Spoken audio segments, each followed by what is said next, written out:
akasema tarbat yaminik. Tarbat yaminik ni kalimatu zajr, Waarabu wanatumia kuwa imepakaa michanga mikono yako, maana yake akili zako wewe vumbi tu, hazina kitu, kuna akili mzuri. Fabima yushbihuha waladuha, kama unashangaa kuwa mtoto wa kike hawezi akaota, kwa nini anapomzaa mtoto hufanana na mama yake? Umeelewa hapo? Maana yake kuwa anamkanya yule Ummu Salama kwa usishangae mtoto wa kike kuota, sababu mtoto wa kike anayo maji ambayo yanamletea matamanio kwenye mwili wake, na yakijaa kwenye mwili inakuja fikira ya kuota. Sababu jibu lake kuwa mwanamke yeyote anayemtangulia mumewe, basi huyo mtoto hupatikana sura ya mama. Nimepunguza maneno, umeelewa? Maana yake kuwa akimtangulia yeye, basi ndiyo mtoto hukopi sura ya mama. Ndio maana Mtume akasema fabima yushbihuha waladuha. Kama unashangaa hilo la kuota, kwa nini mtoto akizaliwa hufanana na mama yake? Maana yake kuwa hilo linawezekana, lakini lengo kubwa ninalokusudia hapa, ukitaka kujua dini usiwe na haya. Yani uuliza, hata swali ukiliona gumu vipi, Qur'ani al-Karim na hadithi za Bwana Mtume Muhammad utakuta zimezungumza azaliyan, miaka iliyopita, sema wewe tu hujui. Lakini Qur'ani inakuwa tayari ishaeleza na hadithi za Bwana Mtume Muhammad zimeeleza. Kama sio Qur'an, basi utakuta kwenye hadithi. Sasa tuko ndani ya mwezi mtukufu wa Ramadhani, yatakiwa ujue dini yako. Kuna wengine wanahisia kuwa ukiwa unaumwa malaria makubwa ukaenda hospitali ukachomwa sindano, naogopa kusema, kule pwani ndio unasemaga hivi, ya makalio wanasema huko, kule pwani tunasema la tako, yani moja kwa moja, hatuna kuficha ficha. Pwani kule unazungumza tu waziwazi, lakini huko utasikia. Siku moja nilikuwa msikiti wa Miomboni, nikawa natoa mawaidha, nikatamka neno moja hivi la kutoa upepo. Nilikuwa sijui kama huko atumika kutoa upepo, kule wanasema tu amefanya kitu fulani. Wazee walichachamaa kweli, kaambia huko ili tusi sema wanatoa upepo. Sasa ili ujue dini inatakiwa uulize, na waulize wale ambao wanafahamu, ili ufanye dini yako kwa usahihi. Mtu akiumwa malaria, akichomwa sindano ya makalio, saumu yake iko sahihi, isipokuwa akiwekwa ile sindano ya chakula, ndio inakuwa amefuturu. Wanaita drip ile inafuturisha. Lakini ya sehemu ya mwili, kama mwili sio mshipa, kuna sindano zinachomwa kwenye mshipa, zile zinafuturisha. Lakini sindano zinazochomwa kwenye mwili hazifuturishi. Hii nilikuwa naweka njia tu, nikiwa kama kadhi wa mkoa nimefika, basi pengine kuna masala mengi ambayo watu wa hapa hawayajui, basi tutoe dakika chache, mwenye swali aniulize, au kama maswali hamna, ni hadithi za Bwana Mtume Muhammad zipo hapa, zinamwagika tu. Qur'ani al-Karim ipo hapa, naweza nikatoa mawaidha mkanipa hata lisali moja au dakika 5, mtakavyotaka nyingi. Mimi niko tayari kwa kila ambacho mtakachokiamua nyinyi, kama kutoa mawaidha au kuniuliza swali, falyatafaddal mashkura. Tumuombe Allah subhanahu wa ta'ala atuonyeshe haki na atuondolee batili, ili tupate kumjua Bwana Mtume Muhammadin alayhi salatu wassalam. Assalamu alaikum warahmatullahi wabarakatuh. Waalaikumsalam warahmatullahi wabarakatuh. Shehe, kwa sisi miaka leo tunaamini hospitali hakuna nini, hakuna ushirikina, tunaamini hiyo. Lakini kipindi cha nyuma, kipindi cha mitume, maswahaba walikuwa wanatibiana kwa dawa za miti shamba na maanisha. Miaka ya leo mimi naumwa, nikaenda kwa mganga labda kwa ajili ya kutibiwa. Mganga atafanya mambo yake, wanasema kuagua, atachezesha vikombe vyake sikiwi, ndio atanitibia mimi. Na hospitali tukienda wanatuingiza wapi? Maabara, kwenye vipimo. Je, ipoje hiyo? Mimi nimekuelewa. Najibu jepesi sana kwa kupitia hadithi ya Bwana Mtume Muhammad. Kosani uliloliuliza, hadithi ya Bwana Mtume Muhammad inasema, man ata arrafan au kahinan fasaddaqahu bima yaqulu faqad kafara bima unzila ala Muhammadi. Yeyote mwenye kumwendea arrafa, manake mpiga lango. Arrafa ni yule anayekujulisha kuwa ungechelewa dakika 3 tu geondoka. Arrafa, mjomba yako ndo amekufanyia hivi, huyu anaitwa arrafa. Mtume anasema man ata arrafan, yeyote mwenye kumwendea mpiga lamri au kahinan au mpiga manyanga. Usijui yajulikana manyanga? Manyanga ni yule mganga ana makopo fulani mara amechezesha hicho ulichokisema, anachukua nani hiyo, fasaddaqahu bima yaqul, akawaamini hao watu wawili kwa yale wanayoyasema, fakad kafara bima unzila ala Muhammad, basi huyo mtu amekufuru yale yaliyoshuka kwa Bwana Mtume Muhammad. Hapa sasa ndo kwenye kuchanganya. Nifafanue swali lako, nimelimaliza. Kuna kitu kinaitwa uganga. Uganga ni sunna ya Bwana Mtume Muhammad. Kuna kitabu kinaitwa At-Tibb An-Nabawi cha Shamsuddin Az-Zahabi. Hiki ukienda kukisoma kina miti yote aliyokuwa anaitumia Bwana Mtume Muhammad. Huo ndo uganga.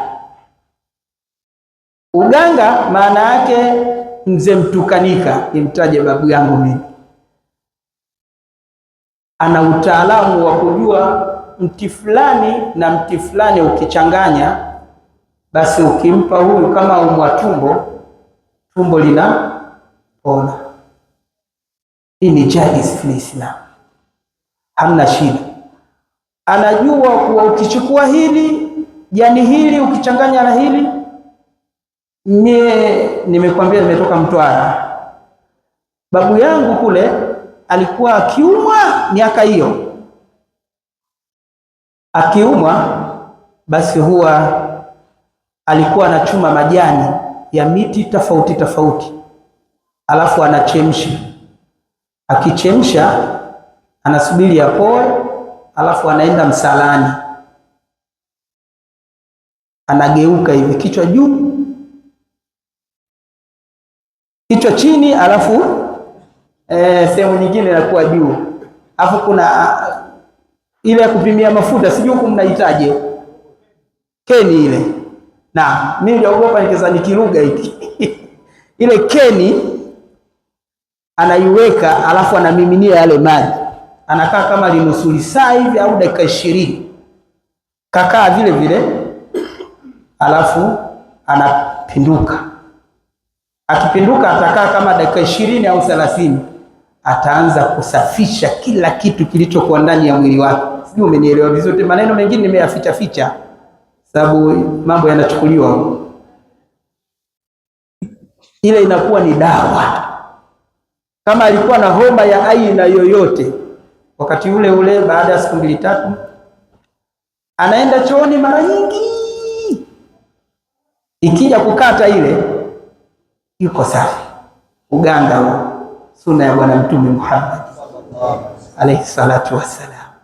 Sasa uganga ni ruhusa, lakini kupiga manyanga au lamli ni haramu katika dini yetu ya Kiislamu. Huo unaitwa ushirikina. Wallahu ta'ala a'la wa a'lam. Assalamu warahmatullahi wabarakatuh. Naam, mimi na swali langu, lakini napenda nirejee katika swali la huyu aliuliza nani kinyume chake, na akasema ikiwa hospitalini na wao wanapima vipimo, yani kutafuta kujua shida yako, wale nao wanaitwa shiriki? Maana yake walichouliza. Wale sio mushirikina, wale wanatumia vitu vyombo. Hivyo haya, hili la kwangu sasa, mimi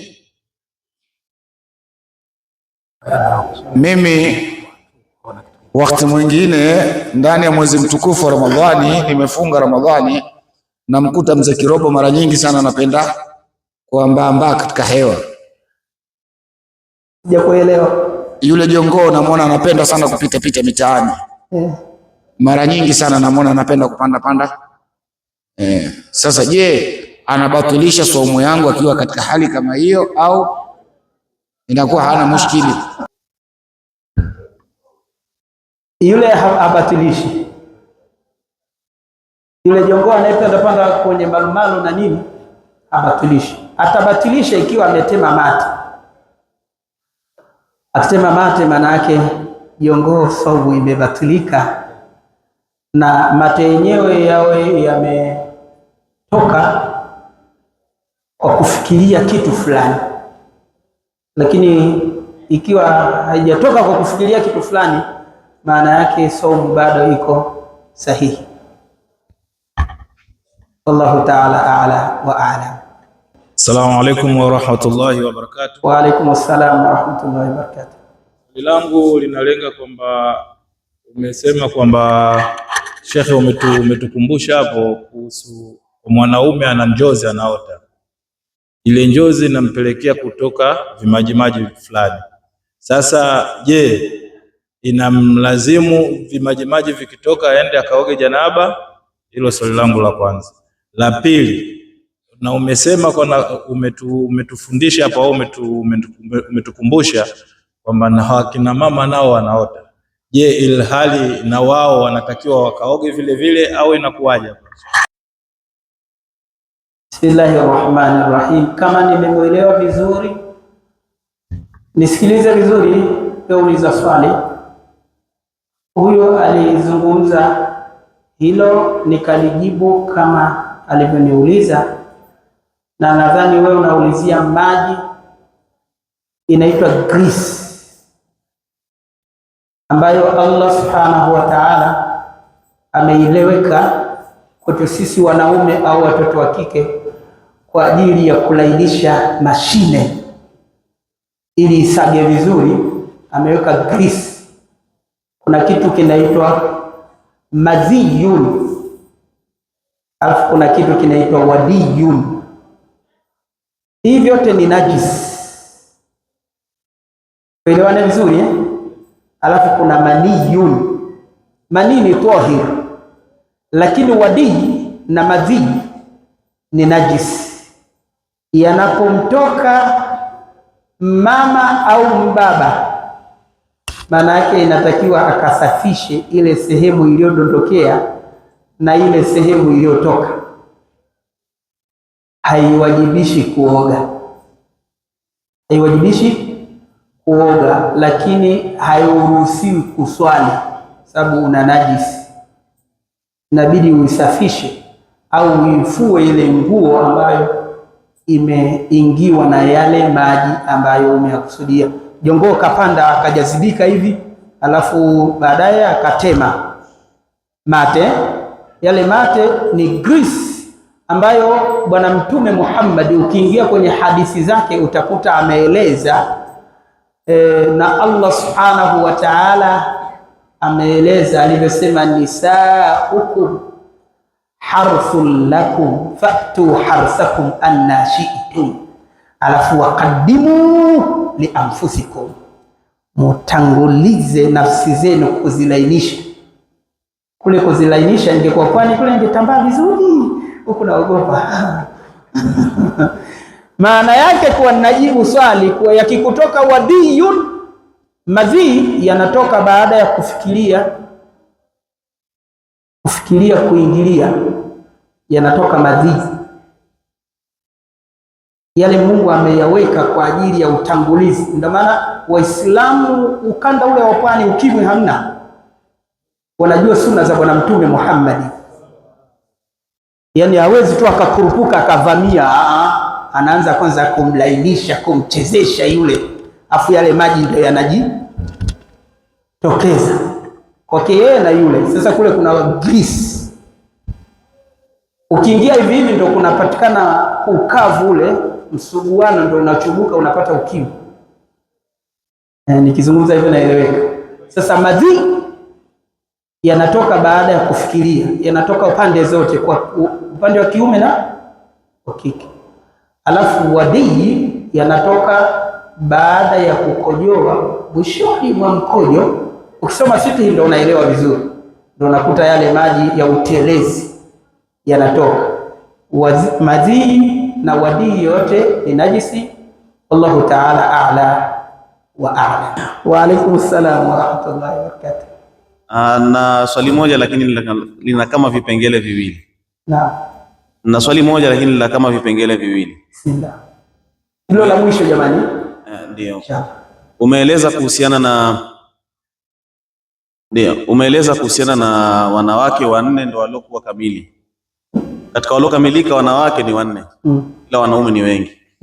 Lakini katika Qur'ani Mwenyezi Mungu anasema minal mu'minina rijalun sadaqu ma ahadullah wa minhum man qada nahbahu wa minhum man yantazir. Ndio la kwanza limetumiwa rijalu. So wanne wanaingia wengi. Swali lingine umezungumzia masala ya wanawake na hedhi. Kuna wale wanawake ambao wao wanatumia uzazi wa mpango. Tunaambiwa hii damu inatoka fi hali sihatiha, katika hali ya uzima wake. Ikiwa akatumia dawa za mpango, uzazi wa mpango, wameweka vijiti au nini, ile damu ikawa inafanya fluctuation. Huwa kuna wakati inatoka siku 4, inatoka siku 7, inaenda siku 10, lakini ada yake ni siku 3. Vipi ikitoka siku 7 au siku 10? Atafunga au hatafunga? Nianze na la kwanza.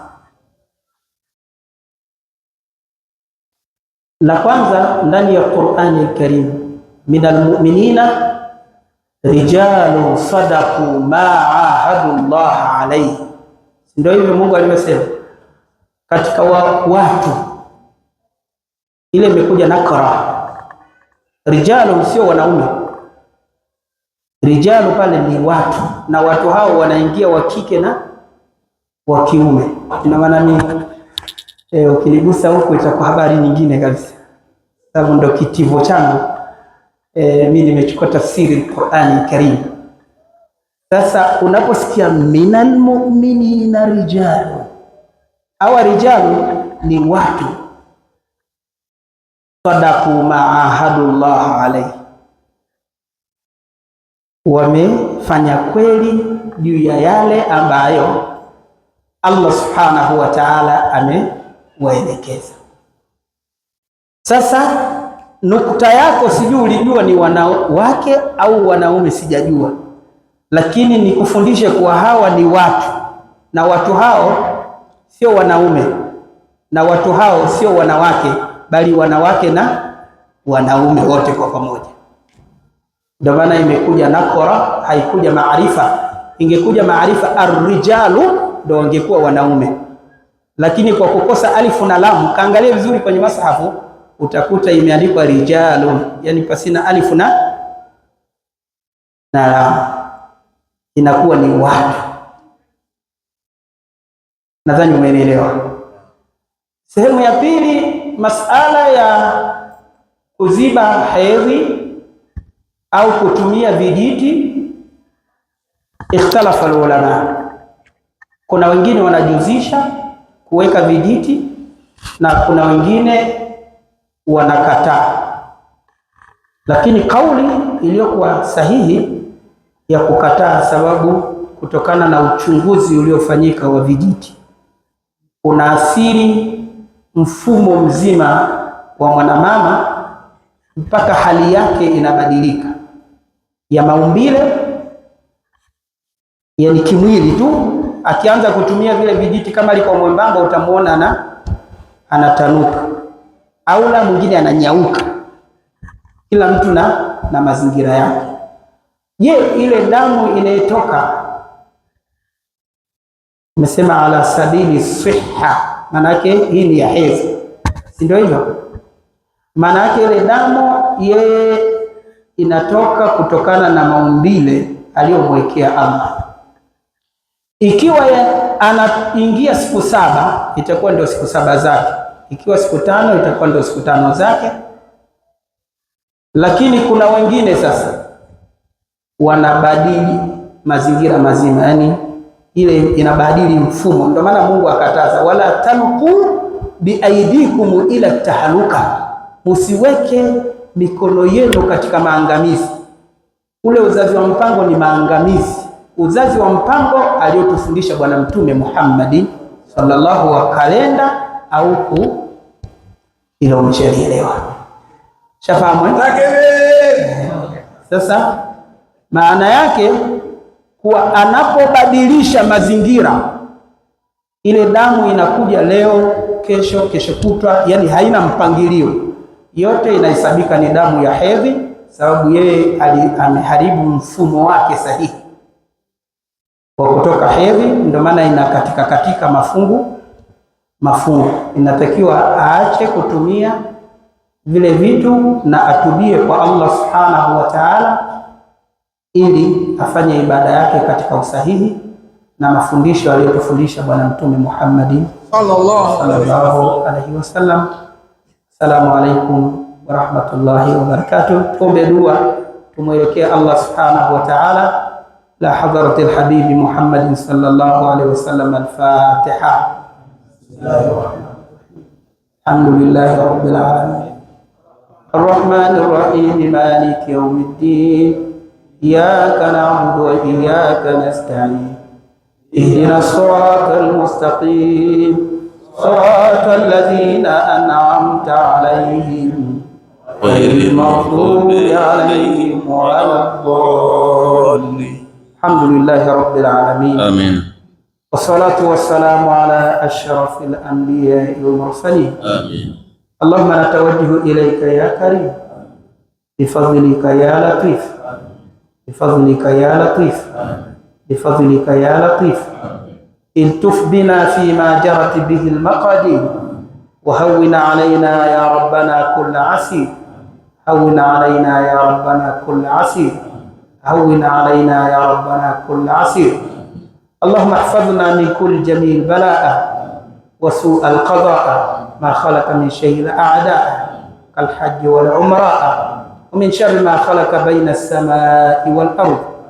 اللهم يا غياث المغثنا أغثنا يا قاضي الحاجات ويا مجيب الدعوات استجب دعاءنا بحق آدم صفي الله وبحق نوح نبي الله وبحق إبراهيم خليل الله وبحق إسماعيل ذبيح الله وبحق عيسى روح الله وبحق التوراة موسى والإنجيل عيسى والزبور داود والفرقان محمد صلى الله عليه وسلم برحمتك يا أرحم الراحمين. اللهم صرف عنا السوء بما شئت وكيف شئت إنك على ما تشاء قدير. يا نعم المولى ويا نعم النصير. غفرانك ربنا وإليك المصير. لا حول ولا قوة إلا بك يا كريم. اللهم صل وسلم على سيدنا محمد في الأولين. اللهم صل وسلم على سيدنا محمد في الآخرين. اللهم صل وسلم على سيدنا محمد في الملأ الأعلى إلى يوم الدين برحمتك يا أرحم الراحمين. وصلى الله على سيدنا محمد وعلى آله وصحبه وسلم بفضله. سبحان ربك رب العزة عما يصفون وسلام على المرسلين والحمد لله.